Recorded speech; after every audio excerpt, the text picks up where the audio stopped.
देखो, पूर्व के पुण्य और पाप दो कर्मों से मिश्रित शरीर बनता है और ये पहले निश्चित हो चुका है किस अवस्था में आपको कौन सा दुख मिलेगा, कौन सा सुख मिलेगा।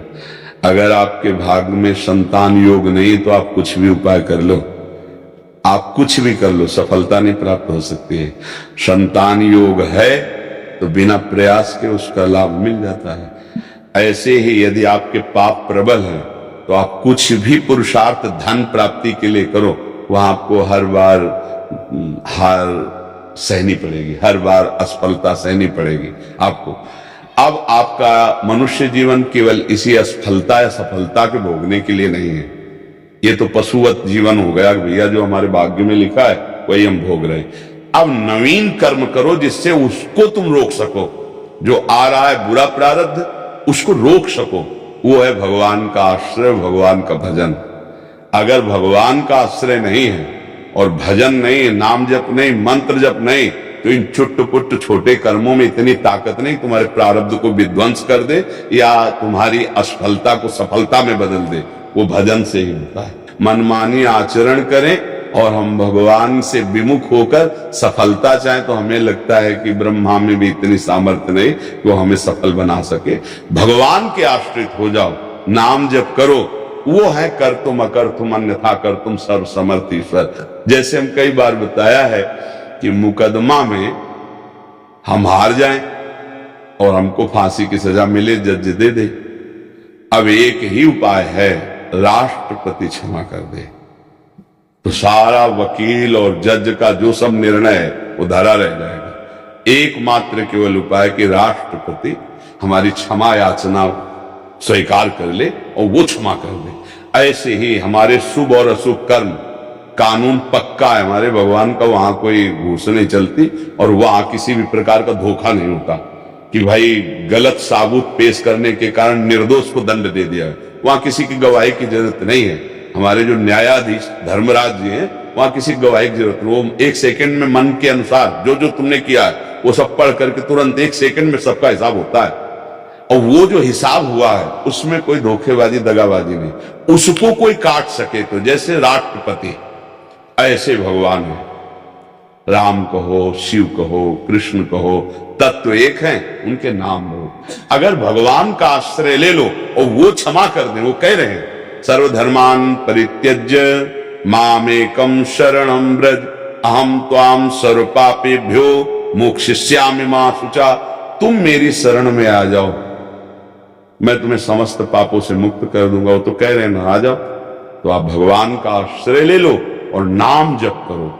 ये नाम जप तुम्हारे पाप प्रवृत्ति अशुभ सबको विध्वंस कर देगा और फिर ऐसी सफलता मिलेगी अंदर और बाहर दोनों जगह, अध्यात्म सफलता और बाहरी सफलता भी। अगर देखो इस संसार में पैसे नहीं है तो तुम्हें कुछ नहीं मिलेगा, चाहे जहां टहले हो। प्यास भी बुझानी है तो 10 रुपया तो होना चाहिए बोतल के लिए, समझ रहे ना। ऐसे ही इस संसार में पुण्य चाहिए तुम्हें सफलता के लिए। असफलता पाप बार बार आपको टांग मारेगा जो आपने कर्म किए। इसीलिए हम कहते हैं आजकल नए बच्चे को समझ ही नहीं रहे। ये जो मनमानी आचरण बेविचार समाज में फैल रहा है ना, सफलता दुर्गति भैया, तुम्हारे मन की दुर्गति, तुम्हारे तन की दुर्गति, तुम्हारे आचरण जो हैं वो तुम्हें कभी सफल होने नहीं देंगे। ये आज जो नए नए बच्चों में व्यसन फैल रहा है, बेविचार फैल रहा है, मनमानी आचरण फैल रहे हैं, आगे चल करके बहुत इनका जीवन दुखमय होगा, ये समझ नहीं पा रहे हैं। सफलता कहां मिलेगी? हम जन्म जन्मांतर से भगवान से विमुख होकर ऐसे आचरण करते चले आए, अब मनुष्य जन्म मिला है। देखो कितनी कृपा है कि आप संतों की सभा में बैठे हैं, आप प्रश्न उत्तर कर रहे हैं, आप अध्यात्म को जानना चाहते हैं, आप अपने उन कर्मों को मिटाना चाहते हैं, तो अब इस कृपा का आदर कर लीजिए।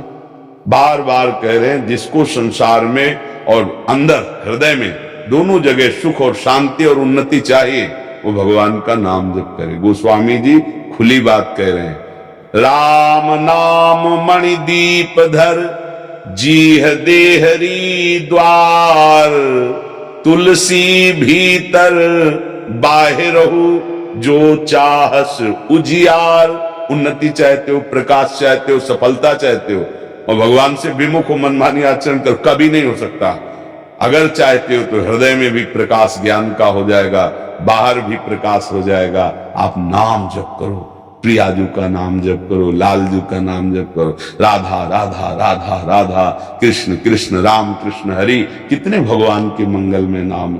हमारी तो शास्त्र सम्मत बात ये, नाम जप नहीं करोगे तुम्हें कोई नहीं बचा सकता, क्योंकि तुम्हारे कर्म ऐसे हुए हैं और आगे होते रहेंगे। जब हमारे पास ज्ञान ही नहीं तो हमसे फिर पाप कर्म बनेंगे और उनका फल भोगना पड़ेगा। हम सोचेंगे असफलता क्यों मिल रही है, हमारे कर्म है। हमको अब अपने कर्म सुधारने पड़ेंगे, मिटारने पड़ेंगे।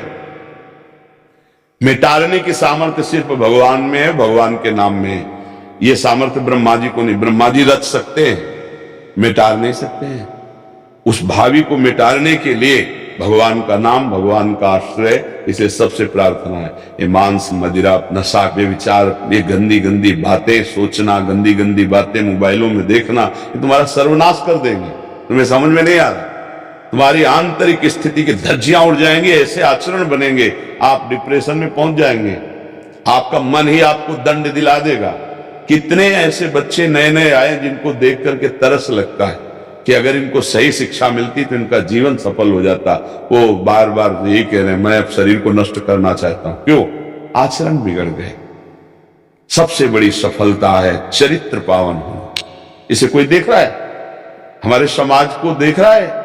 ऐसा अपने जीवन को देख रहा है? आज हमारा चरित्रहीनता पे पूरे कदम उठते चले जा रहे हैं। जहां ब्रह्मचर्य, जहां संयम, वो सब भूलते हम चले जा रहे हैं। अब हम चाहे उन्नति, तो मेरी समझ में तो नहीं आता कि उन्नति हो जाएगी।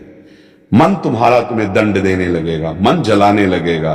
तो इसलिए हमारी प्रार्थना है, सबसे प्रार्थना है, ये गंदे आहार, गंदा आचरण छोड़िए, भगवान का आश्रय लीजिए, पवित्र आहार कीजिए और राष्ट्र सेवा, समाज सेवा, ये सब भगवान की सेवा के अंतर्गत आता है। कोई महात्मा कितना भी भजन करे, बाद में उसे समाज सेवा में आना पड़ता है, क्योंकि समाज का अन्न खाया है।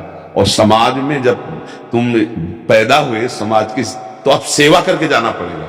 देखो, ये संत महात्मा जो विचरण करते हैं, भिक्षान्न डालते हैं, उपदेश कर, इनका विचरण करना ही जगत मंगल के लिए, क्योंकि भजन करते हैं। इनके शरीर से वायु, इनका दर्शन, इनका संभाषण सबके पाप नष्ट करता है। तो ये जगत मंगल करना ही पड़ेगा। ऐसे ही आप समाज सेवा करनी पड़ेगी। देखो कैसी बुद्धि खराब होती चली जा रही समाज की। बड़े बूढ़ों का आदर खत्म हो गया, पैसा बढ़ा, बड़े बूढ़ों को घर से निकाल दिया या अनाथालय भेज दिया। अरे भाई, इस समय उनकी सेवा की जरूरत है, उनकी सेवा कर लो तो भगवान प्रसन्न हो जाएंगे। तो बड़ा समय विपरीत होता चला है। तो इसलिए हमें लगता है सब सतमार्ग के अनुसार चलो, अध्यात्म के अनुसार चलो, तो हृदय भी शांत हो जाएगा और बाहर भी सफलता मिलने लगेगी। सच्ची मालूम, आप लोग समझते होंगे कि संतों को मेहनत नहीं पड़ती। हमें लगता है जो संतों को मेहनत पड़ती है वो मेहनत किसी को नहीं पड़ती, क्योंकि उसी मार्ग से चले। भैया, जब काम सताता है ना, मन में क्रोध आता है ना, लोभ आता है, मोह आता है, तो देखो तुम्हारी हालत क्या होती है। और वो उससे युद्ध करके परास्त करके वो बैठा है शांत ऐसे, उस जलन को सहा है, तभी तो महात्मा कहा गया है। क्या आप नहीं सह सकते? एक पत्नी व्रत रख के, एक धर्म में, एक सीमा में रहकर पवित्र आचरण करते हुए नाम, अभी सुखी हो जाओगे। अभी आपको आनंद का अनुभव करो। इधर उधर गंदी बातें, गंदा चिंतन, तो हमें लगता है सफलता कैसे मिल सकती है। अगर सफलता मिलेगी भी तो आगे परिणाम में असफलता आ जाएगी। आप देख लेना, चाहे जिस पद में हो, चाहे जिस वैभव में, हमारा शब्द याद कर लो। यदि अधर्म से चलोगे, अधर्म आचरण करोगे, तो तुम्हारा आखिरी परिणाम जो होगा वो बहुत दुखद होगा, वो खुद देख लेना। इसलिए सबसे प्रार्थना है, गंदे आचरण छोड़ो, गंदा नशा छोड़ो, भगवान के आश्रित। तुम्हारा मानव जीवन है, तुम कोई पशु थोड़ी हो। मनमानी आचरण नहीं। और हम केवल सुख दुख भोगने नहीं आए, हम परमानंद भगवत प्राप्ति करने आए। मानव जीवन मिला है साधन धाम मोक्ष कर द्वारा, पाई न जे परलोक समारा।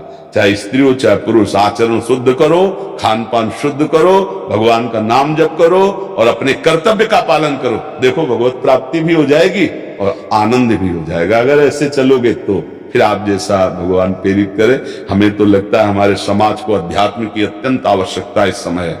अगर अध्यात्म नहीं समझ पाएंगे तो बहुत हानि हो जाएगी, बहुत हानि होती चली जा रही है।